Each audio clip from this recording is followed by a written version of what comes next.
Hey, and welcome back to part 2 of A Mother's Journal in the Daniel Greenland YouTube channel. Today I'm excited to just share with you the rest of the interview I had with Dirk. Like I said, we're going to talk about random things like Utah's real estate prices in the 1970s and super meaningful things like such as giving you ideas like, do I really want to write in a journal? If I do, what do I write down? And will it be impactful for my descendants? We'll have some concluding points, but it's a fun and exciting thing to write in a journal. I hope this encourages you to do so. And if you haven't already, if you watched part 1 and you're watching part 2, please subscribe and please like this video. It really helps me out. Without further ado, I'm just going to go right into the video.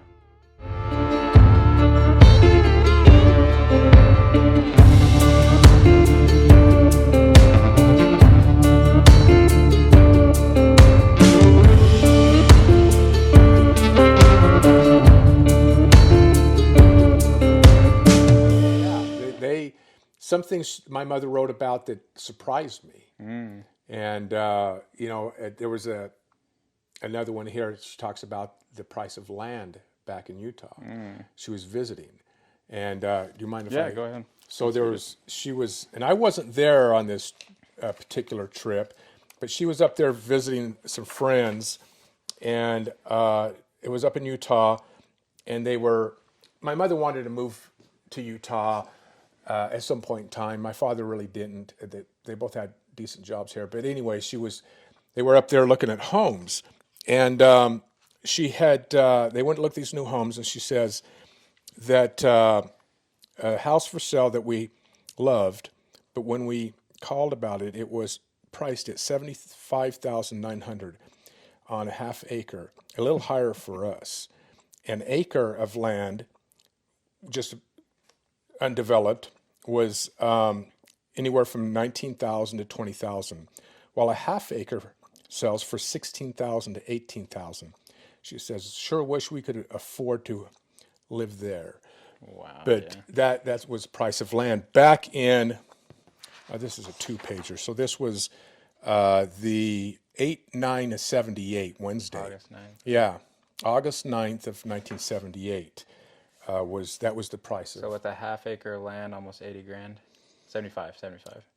Half acre was between 16 and 18,000. I meant with the house, yeah. Oh, with the house, yes, with the house, 75,900. That was, that was the price of a house. What part of Utah was that? Salt Lake area. Yeah, okay. Now Utah is like one of the most outrageous markets there is. Yeah, with the house is like $300,000 for a house now. Yeah, well, something, and or more. Yeah, way more. When it starts at that, basically. So wow, to live in the 70s, huh? Yeah, and she had in here the gas and I can't remember where it's at, but the price of gasoline, which was, I think it was like 60 cents. Yeah, and she had milk in there for it was like $1.25 or something like that. And I can't even really. No, it wasn't even $1.25. It was way more less than that. I don't remember. And it probably was to them at the time expensive. Right. I always think about the Las Vegas market and what I just paid for a house, and I'm like, will this market ever get like a California market where this is expensive to me right now, but in 10 years that's a cheap price? Like, right. I don't know. Well, what's funny is when we moved here in 1970, I think it was. No, 68, I think it was. And we lived down off Alta and Decatur area. And when we bought the house, it was only a year old. And it had a swimming pool, and my father wanted a swimming pool. And so we got the house, and then the real estate agent said, "Hey, do you want to buy some land just up Charleston?" And I think it was Charleston and Jones. And there was nothing up there at the time. And my parents thought, why would we want to buy land up there? It was just desert. And they wish they would have now, of course. Of course, yeah. One other question I guess is, does she ever reflect on something that we don't ever talk about, but does she ever reflect on death? The reason I ask kind of like the retrospective thing about death is kind of a leading question. The reason I ask is because she chose to give you an insight into her life before she died. And a lot of Yeah. people won't do that. And that's why, yeah, that's why I never asked about it. I mean, such as reading them. And Yeah. to tell you the truth, it's probably been just She doesn't fear judgment. right. I You know, I guess, mean, because I would. you know, it's funny as she said to me, or she gave it to me. She says, "You may not like some of the stuff I said there." That's good. So, Little warning. yes, Warning. pre-warning, preemptive attack here of you may not like some of the stuff I put in there, and there was a few things in here I was like, yeah, you know, I wasn't very. It wasn't. Not that it was horrible stuff. It's just like her perspective on something was not what I saw it as, but it was. But I was pleased that she would allow me to read it before her. I think at least in like that's a valuable lesson, because sometimes I hold the pen and think, do I really want to write that? Yes. Do I really want to write that? Because Yes. someone might read this and really judge me, but it's your life. I think that's could be a valuable lesson. You know, and what's funny is I've done that myself when I'm writing about my day or whatever.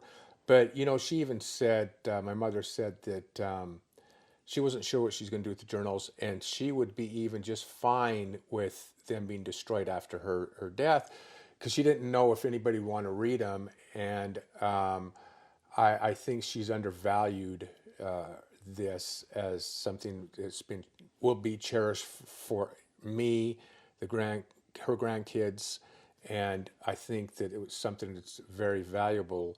That I think she's undervalued it, because she, tell you the truth, she's really wrote this for her.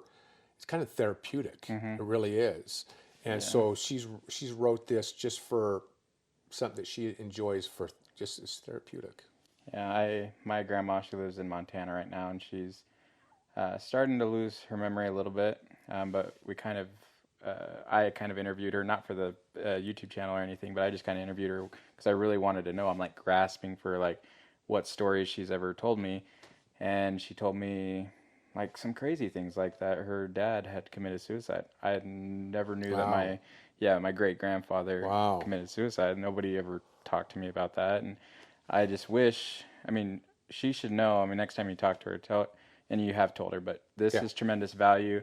Maybe the world will never look at it as something that's value, but your family, that's a great blessing, because I wish my grandma would have done that. So right. Like that. And it will. It could even go for a few generations, the value of it, which is great. And if nothing else. That's amazing, yeah. Yeah, if nothing else, the great-grandkids and great-great-grandkids will say, this is what life was like back in the 70s through the, 2022 right now. She's still writing. Yeah. All right. But, well, one closing question. I think it doesn't matter to her, but is it worth it to you to put a lot of effort into journal writing, knowing that no one would ever read it? Because she said you could just burn hers. Would you want your family to read your journals? You know, I write them. When I do write, and I'm going to probably start, especially after this, I probably start you writing again. Right. I would say yes, because when I write, towards your comment earlier, should I write this in this journal? And I've done that where I thought maybe not, but then there's times I thought, you know, yes, maybe it's not, maybe I shouldn't, but I'm going to do it anyways. Yeah, there's a lesson here. Yeah. I think those are important things. I think you have to be really, as any, you know, we're not a publisher, we're not a writer. These are our thoughts, but still, you gotta make sure what you put in is something that people will read, and you don't want to put something in there that is, you know, embarrassing or colorful that would be inappropriate or whatever. But so I think that my mother's wrote this, and I think I will too. Things that would be important for not only for the family, but like I said, she has the prices of things that back then. Stuff that you wouldn't even. Right. It puts it puts some perspective not only on those days and times, but even possibly history. You know, and history may write about Elvis differently than what my mother has put in here. Yeah, really impactful to her. So yeah, I think that it would be interesting for my kids or grandkids and whoever, just relatives, to have something that I experienced. I think it's important. Like I said before, it's even therapeutic for the writer. It is. Man, I honestly, just like you said, I'm not as good in journaling, but I've had a little bit of a interest in it lately. Just when you go on Family Search, some people have uploaded journals of my ancestors. Oh, And yeah, this is great grandfather. He was like the mayor of Lehigh. I didn't know that. And that was a journal that was uploaded. Um, different things like that is just kind of interesting. So yeah. yeah. It's very interesting. That's the stuff you learn in journals. And tell you the truth, I'm at the point, I mean, the ones I do have, I have one that's about half as big as this. It's actually one of those peachy folders, and I wrote in that, and it's full, and I have a part of another one somewhere. Anyways, but I'm at the point where my handwriting sucks anymore. And I'm like your mom. I think I write in cursive. Yeah. yeah, the thing is she has beautiful handwriting Yeah, it back really then, is but nice. she has, yeah, she's always had in fact, she did calligraphy, and she would do the fancy writing, but she can't write anymore. She has it shakes. She has that whatever disease, but I think I have a little bit of it because sometimes when I write, I shake. So I'm going to have to resign to typing, and I'm okay with that. Yeah. And I think I need to get into Word and have a little folder where I have this stuff. I think about it a lot. I think maybe I probably need to start soon. And I always think, okay, first year, but forget the first year. Who cares? Just start it. That's made up anyway. Yeah. Well, the other thing is how else are we as like descendants ever supposed to know what to really look out for if we don't have a medical history, if we don't have these stories and journals? Because having looked at Family Search, which is a great resource, they have journals, they have birth certificates, they have this. I found out that several people along my line have had cancer. Several people along my line have had heart attacks. Several, and I say several, I think I've read 3 or 4 have committed suicide. I don't know if that's hereditary, but if it is, like, it's good for me to know, like, that these are things that they battled with.